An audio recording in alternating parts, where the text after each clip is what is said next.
Hello. If you know what cyber means and what bully means, what do you think cyberbullying means? Bullying using the computer. Someone hurting someone else's feeling with a computer. Someone saying mean things to someone on the computer. Oh yes, cyberbullying means to bully a person by sending messages of an intimidating and humiliating nature. Mostly seen in social media platforms like Instagram, Twitter, Facebook, WhatsApp and other platforms. Do those people understand the consequences of cyberbullying? I think the answer would be no.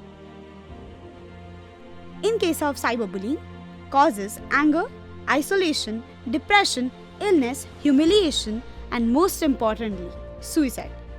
Around 9.2% of 630 adolescents surveyed in Delhi National Capital Region had experienced cyberbullying.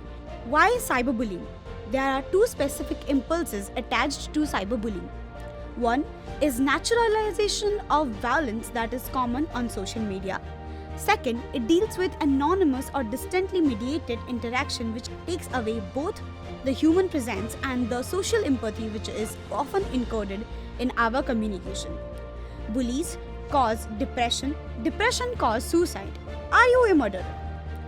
So, replace cyberbullying with cyberbelieving. Let us build each other up instead of bringing each other down. Believe and build.